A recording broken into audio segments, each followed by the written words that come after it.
ముందుగా తెలంగాణ ముఖ్యమంత్రి రేవంత్ రెడ్డి మాట్లాడిన ఈ స్పీచ్ ఒక్కసారి వినండి. నేను ఈ వేదిక మీద నుంచి రాష్ట్రంలో చదువుకున్న డాక్టర్లందరికీ నేను ఒక విజ్ఞప్తి చేస్తాను. సంవత్సరంలో ఒక్క నెల అయినా ప్రభుత్వ ఆసుపత్రులలో పనిచేయాలి.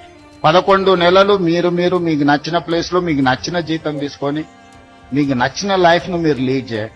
సోషల్ రెస్పాన్సిబిలిటీ కింద సంవత్సరంలో ఒక్క నెల ఎక్కడైనా మీకు ఏదో ఒక హాస్పిటల్ ఒక నెల రోజులు డాక్టర్లు సమయం కేటాయించి పేదలకు వైద్యం చేస్తే డెఫినెట్ గా you will get that pleasure. చూశారు కదా, ఇటీవల కేటీఆర్ మాట్లాడిన మాటలు కూడా వినండి. You're saying a Nepal-like scenario can happen in India. If governments continue to fail them, if governments continue to fail the aspirations of people of India, why not? Yes. చూశారు కదా, నేపాల్ లాంటి సంఘటనలు ఇండియాలో కూడా జరగాలని కేటీఆర్ కోరుకున్నట్టుగా తెలిపారు. ఒకప్పుడు కేటీఆర్ అంటే అందరికీ చాలా అభిమానం ఉండేది. భవిష్యత్తును దృష్టిలో పెట్టుకుని సమాజ హితం కోసం మాట్లాడుతుండేవాడు.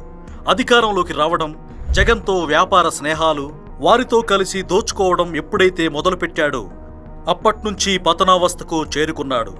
అధికారం కోల్పోగానే జగన్లానే రాష్ట్రంలో విద్వేషపూరిత వాతావరణాన్ని సృష్టించి ఎన్నికల్లో లబ్ధి పొందాలని ఆలోచిస్తున్నాడు.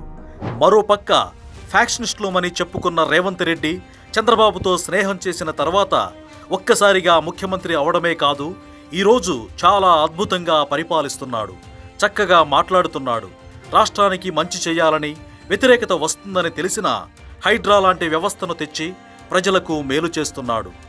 మనం ఎవరితో స్నేహం చేస్తున్నాం అనేది చాలా ముఖ్యమని చిన్నతనంలో తల్లిదండ్రులు చెబుతూ ఉంటారు. చెడు స్నేహాలు మంచిని కూడా చెడు వైపు తీసుకెళ్తాయనే దానికి కేటీఆర్ జగన్ దోస్తీ ఒక ఉదాహరణ.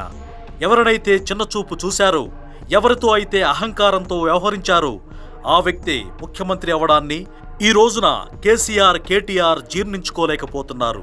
సో ప్రతి ఒక్కరూ ఎంత సంపాదించాం, ఎంత స్థాయికి వెళ్ళాం అనేది కాకుండా ఎంత విలువలతో జీవిస్తున్నామనేది దృష్టిలో పెట్టుకోవాలి.